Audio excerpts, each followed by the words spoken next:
Oke, yes, kembali di channel Setiawan J. Kesempatan kali ini saya akan memberi tips bagaimana kita kalau mengendarai sebuah kendaraan berada di jalan yang tanjakan yang sangat curam.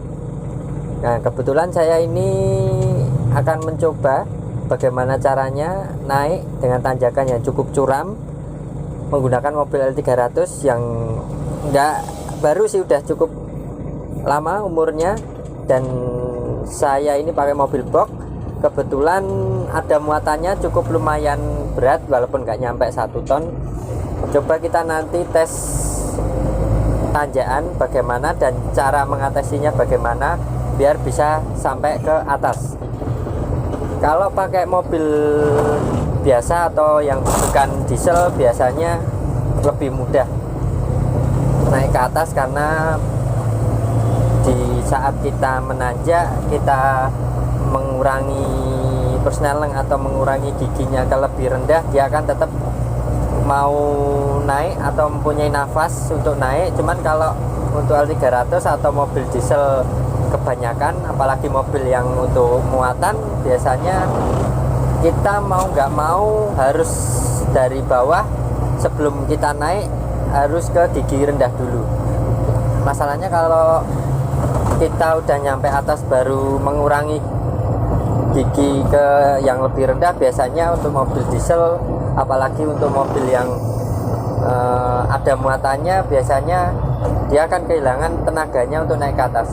Makanya kita sering lihat truk-truk besar ataupun truk yang medium, dia kalau mengalami situasi tanjakan, dia biasanya memulai dari bawah untuk naik ke atas dari gigi rendah biar tetap kuat sampai ke atas begitu. Nanti kita akan coba naik ke sebuah tanjakan yang cukup curam, bagaimana caranya, tipsnya bagaimana, dan nanti juga saya akan memberi tips untuk waktu untuk turunan ke bawahnya bagaimana biar tetap kita safety ke atas dan semoga tetap kuat ke atas.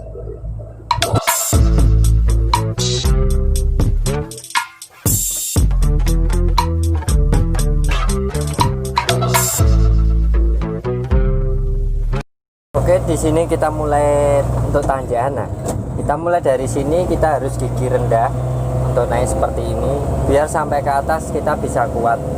Dan untuk mobil solar itu memang rata-rata seperti itu ya. Jadi kita harus berhati-hati karena ini ketambahan hujan, jalan licin.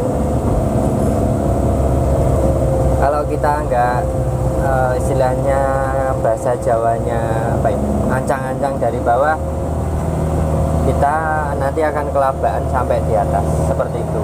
Nah, ini tanjakannya cukup curam dan cukup sangat panjang. Jadi kita harus tetap mempertahankan tenaganya untuk biar bisa naik ke atas seperti itu. Paling di sini kita hanya bisa naik dengan kecepatan ya maksimal 20 km per jam, karena agar kita bisa naik ke atas. Ini untuk tanjakan yang pertama sudah cukup lumayan. Di sini ada nafas sedikit di jalan ini, yaitu ini di jalan arah ke Samigalo, Kulon Progo. Ini bisa tembus ke arah Wates, Kulon Progo, ke arah Bandara Yogyakarta yang baru pun bisa. Nah, ini di depan sudah mulai tanjakan yang sangat tinggi.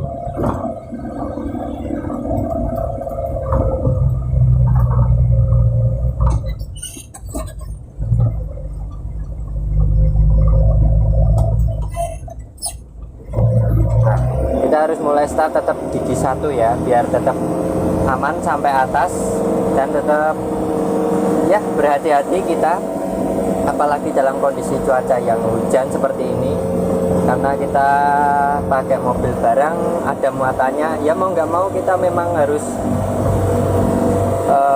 tetap ada di persneling 1 sampai atas karena ini tanjakan cukup tinggi. Nah, apalagi di depan kita lihat ada truk yang dia bergerak berjalan lambat ya, seperti itu modelnya.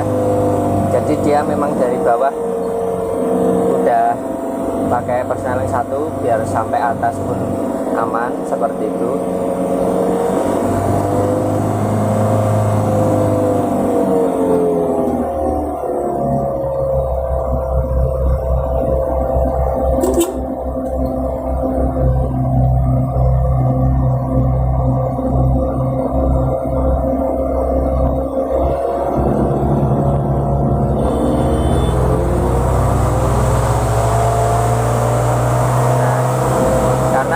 Harus berhati-hati untuk kalau di belakang truk, takutnya dia nggak kuat atau gimana, karena dia pasti bermuatan pasir. Nah, kita nggak mau tetap harus mencari ancang-ancang sendiri untuk naik ke atas seperti itu. Nah, kita ini cukup panjang ya ini, kita harus tetap memperhatikan batasan kecepatan di persneling 1. Ini saya pakai persneling 1, jadi kalau bisa jangan sampai melebihi batas dari gigi 1 tersebut. Nah, kita udah cukup nyampe atas, tapi di atas masih ada beberapa tanjakan, cuman yang paling curam itu tadi tanjakannya, jadi cukup menegangkan. Ya, tips dari saya memang kita harus memulai dari gigi 1 untuk naik ke atas. Ya walaupun pelan, tapi pasti dengan kondisi mobil atau kapasitas mobil yang sesuai pasti nyampe atas seperti itu. Tapi kalau kita overload ya kemungkinan mungkin nggak kuat atau bahkan bisa mundur, malah mungkin bisa terjadi kecelakaan dan berbahaya bagi diri sendiri dan orang lain seperti itu. Kalau yang ini tanjakan cukup rendah-rendah, jadi bisa pakai persneling 2, nggak harus pelan banget. Dan untuk Mitsubishi L300 ini sudah teruji ya ketangguhannya untuk naik di tanjakan-tanjakan sangat curam, dia handal karena dia mempunyai torsi besar.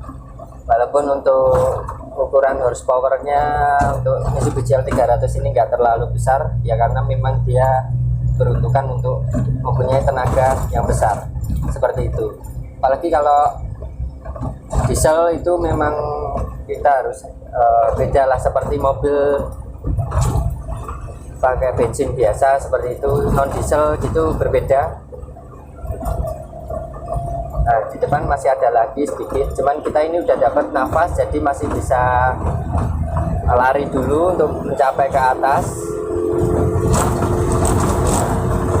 Kalau tadi kan mungkin cukup panjang ya trek tanjakannya, jadi kalau nggak pakai persneling 1 mungkin nggak bakal kuat ya. Nanti karena kalau kita memindahkan persneling 1-nya udah nyampe tengah-tengah, nanti malah kemungkinan kita memasukkan persneling itu sulit dan malah nggak bisa naik seperti itu.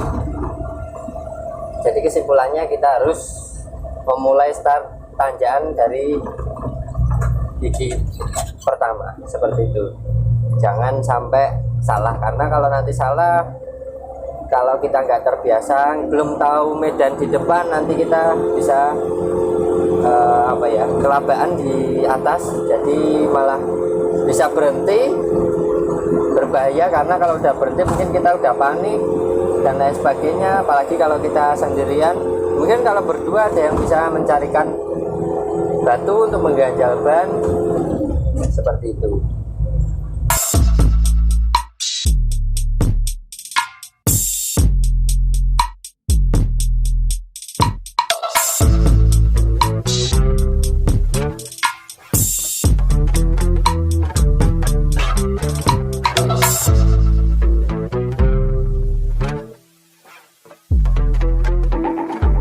Oke, jadi kali ini kita akan turunan.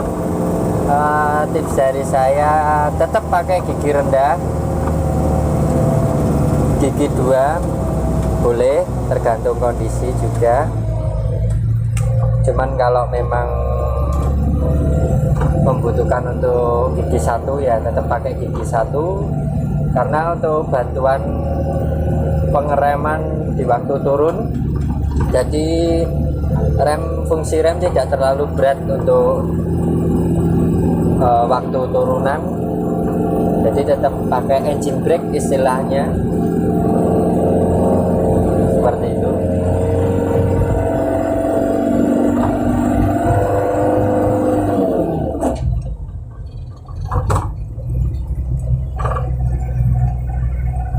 Tetap kita pakai engine brake nya karena posisi masih gerimis.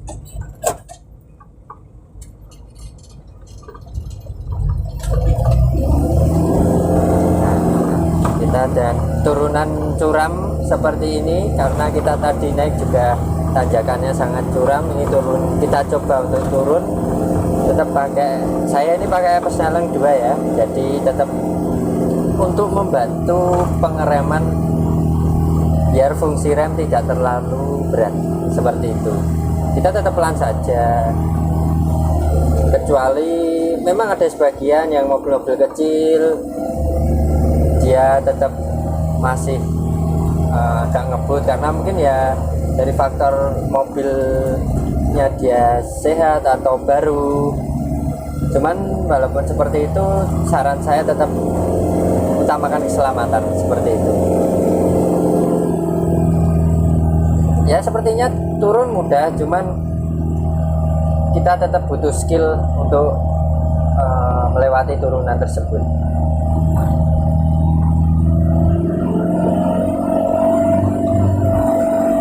Karena juga kalau di waktu turun kita juga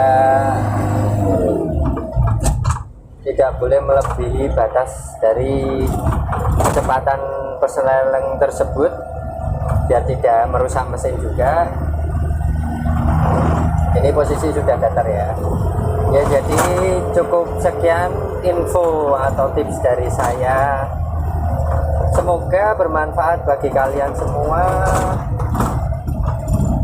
dan bisa membantu untuk kalian semua jika akan melewati tanjakan yang curam ataupun turunan yang curam, biar tetap selamat dan mobil tetap aman, seperti itu. Oke, mungkin ada beberapa tips atau saran dari saya sebelum melakukan perjalanan jauh. Mungkin ada yang mau ke pegunungan, dataran tinggi, ya periksa kondisi mobil Anda. Walaupun untuk mobil baru, sangat saya anjurkan tetap memeriksa semua mobil, jadi dari cairan-cairan lah, karena itu merupakan faktor penting. Jadi seperti air radiator, terus air wiper pun sangat penting karena udah mulai masuk musim hujan. Terus untuk oli, air aki kalau masih yang pakai aki basah, mungkin kalau aki kering tidak usah pakai perawatan ya, seperti itu. Terus untuk rem, kaki-kaki, ya pokoknya saran saya kalau sebelum melakukan perjalanan jauh, kita wajib untuk mengecek mobil kita. Jika ada yang kurang, perbaiki dulu, biar untuk intinya biar selamat di jalan,